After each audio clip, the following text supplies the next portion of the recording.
Hey, everybody. It's about 4 something in the morning. I'm getting ready to go inside the gym. Gym opens up at 5 here. I wanted to make a comment and make a statement about, when people have their own perspectives and their own opinions and where those things come from. I think that when you look at the whole framework of media in general, when you're looking at just the whole information output, when I talk about information output, I talk about a source, a reservoir, a pool of information that comes out and people go to get it, whether it's through cable television, whether it's through YouTube, or whether it's through TikTok, or whether it's through Rumble, whatever avenue you use to get your information. I think that for the most part, the framing of the information starts first with mainstream media.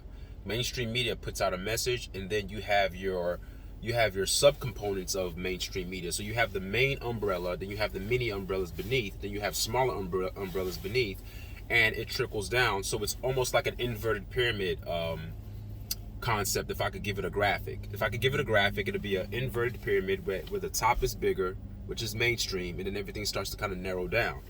And I think that the the narratives are shaped by the mainstream. The mainstream can say anything that they want because people tend to believe the mainstream media, right? They take it as gospel. But then you have the subcomponents or the sub pockets of media networks, whether it's alternative media like BitChute or Gab, or you have other social media sites, and you have these smaller pockets of or hubs where information is put forth, and you're going to have varying views. You're going to have people who contend against the mainstream media.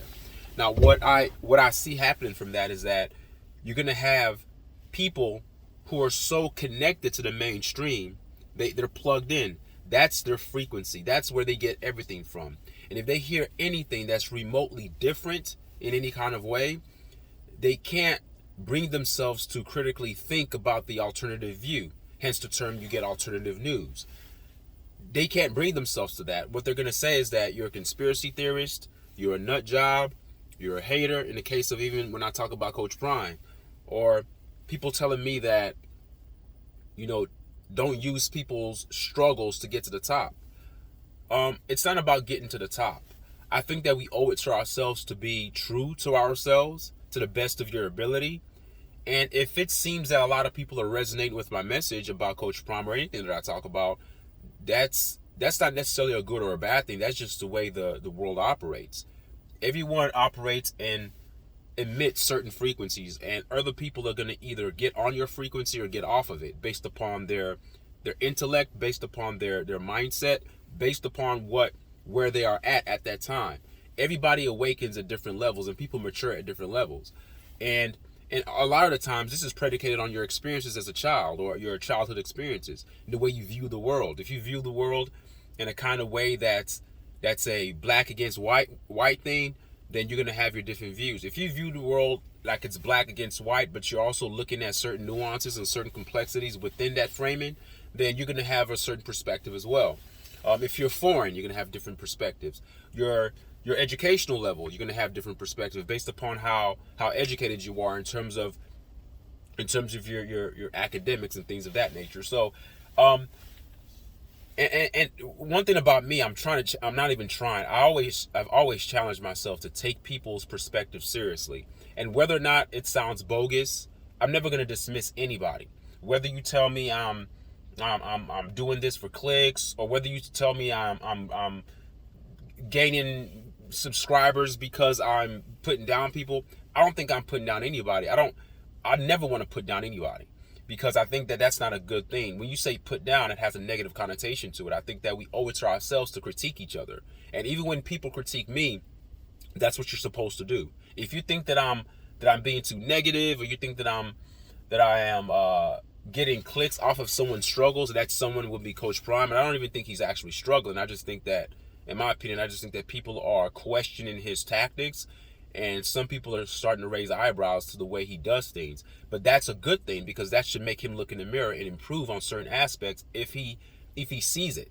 Someone has to bring it up to your attention. If you have a bunch of yes men and you have a bunch of people who enable you, then it makes it very difficult for you to pivot and make a change. So I'm going to take my own advice. I'm going to be the change that I want to see. If I'm telling people, if I'm giving my opinions and my perspectives, and I'm giving my viewpoints towards a person, saying that, hey, he or she needs to do this, I think that he or she could be better in this, it doesn't mean that I'm right or wrong. It just means it forces us as a human conglomerate, as a species, to actually consider the views of others, because my views are your views and your views are my views. We are one. We're just having we're just living this experience through different physiological bodies and through different minds. But nevertheless, we're still coming from that ultimate source of consciousness, which is what we call God. So in a way, we are all mini replicas of that higher state of consciousness. So when I have another person, be it black, white, Mexican, blue, purple, doesn't matter who they are, if someone challenges me, I don't take it personal. And that's what we have to be as human beings. When Jason Whitlock is saying things about Coach Prime, we shouldn't take it personally and just attack Jason Whitlock and say, oh, you're this, oh, you're that. Look at the content. Look at his information, and then you can rebut his information, or you can counter his points. But that's how you grow intellectually. That's how you grow spiritually, because that's a spiritual component in there. There's a certain level of energy that you have to put forth to contend someone else's viewpoints. So when we talk about spirit, I don't want you guys to think it's something ethereal that you can't see, or it's something pie in the sky concept. When you think about spirit, think about energy. When we talk about energy and motion, that's a spirit. Like when somebody's angry, we talk about someone having a spirit of anger. It's an energy of anger. In actuality, that's what it means. Spirituality is energy. Spirituality comes in a circular form. Like the sun is energy. The sun has a spirit. It's in circular form. The moon, our fingers. We have our fingerprints comes in a spiral type format. That's energy. Our eyes, spiral. Our pineal glands, spiral. Oval shaped. Everything that has energy comes in a circular shape. So the reason why I'm saying that is because it's all energy in motion. So when you say someone has, to affect people intellectually and spiritually, it's all the same thing. It's the type of energy that you're bringing in. I endeavor to bring a balanced spirit or a balanced energy. The balanced energy means that I have to be willing to take the critique of other people and not be dismissive of them, in hopes that when I give critique, that people are taking my critique as well. So it goes hand in hand. That's why I truly believe that the kind of energy you put out, or AKA the type of spirit you put out, will be the kind of spirit you get in. Because it's not that your external circumstances are things that dictate your internal circumstances. It's your internal circumstances that actually dictate your external circumstances. Because we put out what we get in. It's as simple as that. You put out what you get in. So our behaviors and our actions are very important. So I think that everything that's mainstream is mainstream, but I think we owe it to ourselves as individual people, as individual sovereign-minded people. I say sovereign because we have the autonomy to make choices, though it's still within the framing of being dualistic. When I say dualistic, it means the ability to choose right or wrong, and the ability to choose the best practice over the easiest practice, because what's always the easiest is not always the best thing. The easiest thing is to dismiss people who don't agree with you. The best thing is to actually take what they say seriously, because they obviously thought of it enough to put it down. And then you reach people at the core. You get to the center of it. You appreciate people for their contention and their critique, and you consider what they say. That's how you evolve.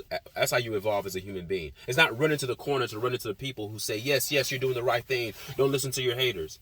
That term haters is like the worst term that's ever been put forth for humanity, because it dismisses the validity of people's perspectives. It almost marginalizes what they say as if, oh, you're just a hater. No, people are not hating. It's not about hate. It's about understanding, and it's about us coming together as a collective and trying to be better in terms of how we view things and how we are, and being balanced. And the only way we can get there and to reach that higher trajectory is to actually consider people's views and take them seriously. It doesn't mean you have to agree with them. It just means you take it seriously and you consider what they're saying. All right? Okay, the gym is about to open. People are lining up. I just wanted to give that take. And that's to anything in life that you're doing. Always take people's perspective seriously, no matter what it is. Whether you agree with them or not, take it seriously, and then that's how you grow as a person and as an individual. All right, thank you guys for listening. Take care, and I'll be making more videos to come. The more information I get on the recruiting trips, on not the recruiting trips, but the recruiting things that are going on with Colorado Buffaloes, anything that's going on with Coach Prime, I'll try to keep myself up to date with it, and I'm always going to be here to give my personal perspectives to those who listen. All right, thank you guys for listening. Take care. Bye bye.